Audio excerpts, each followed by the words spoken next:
I'm pitchside here at Boston with Paul Caddis. To me, it looked like a game of two halves in the sense that you gave it a bit more of a go in the second period. Yeah, listen, I'm not going to sit here and sugarcoat it. From what I see with my own eyes, I thought it was a fair result. I thought they were better than us. Then, the last 5 minutes with a couple of chances, Kills obviously had the header and Hereford won at the back post, but we just went on it today. That's me being brutally honest. Why that was, I don't know. Is it the size of the squad at times, or a lot of pushing themselves to the max? But no, fair result. Wasn't Ethan Fremantle starting today to give you a target up top?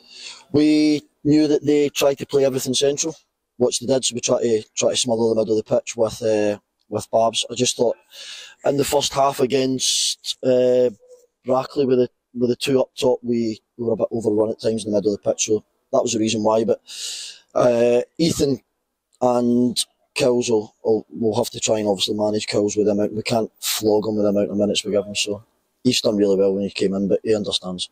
Having said Boston were well worth the half-time lead, what a goal to win the match ultimately. Yeah, good goal. I think Pondy got wrong-footed. I think he's tried to go one way, but can't complain. The boys stuck it in from 25, 30 yards out or something. But well, disappointed. The only positive for us at half-time was it was 1-0.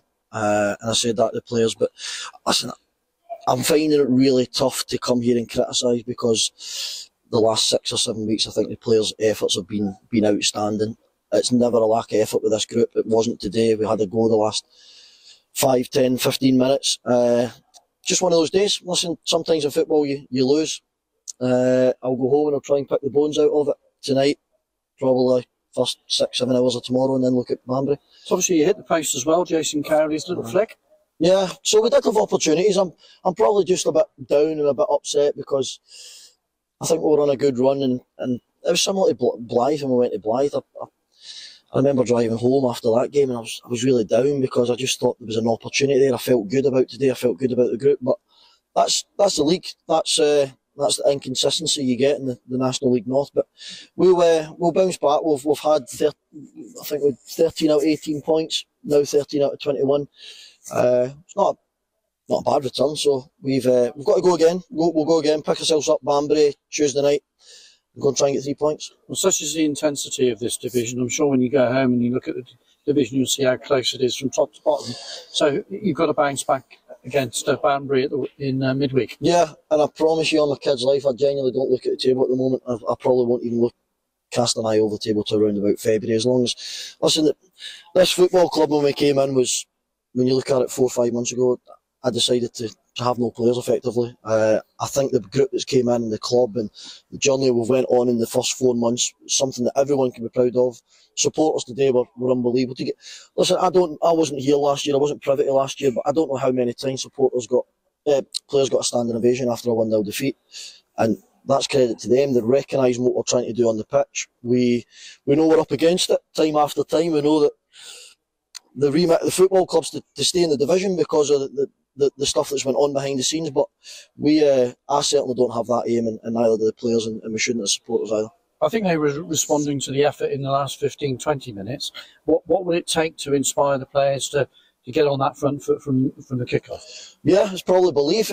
They started, I think, the first 6 minutes, there's about 6 throw-ins here. I think the first half they had 8 corners. That just comes from building a bit of belief. Listen, there's no divine right for any team in the world to come and just pass the ball. You must earn, it's an old-fashioned saying, you must earn the right to play.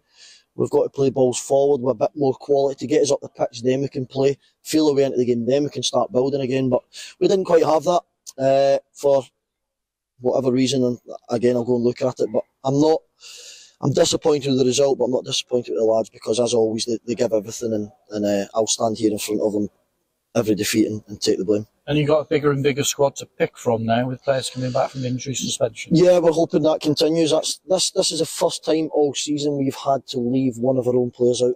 So that's pleasing in terms of getting players back. We've been scraping the barrel, there's no two ways about it, in terms of trying to get people on the bench. But yeah, we've got more numbers back. Paul Downing today was only trained Thursday, didn't want to get dragged into putting him on the pitch and suffering another injury. So it's important that he'll get another session right now as we speak. He'll be doing a bit of running and stuff like that, and he'll be ready to go Tuesday. Thanks for your time. Thank you.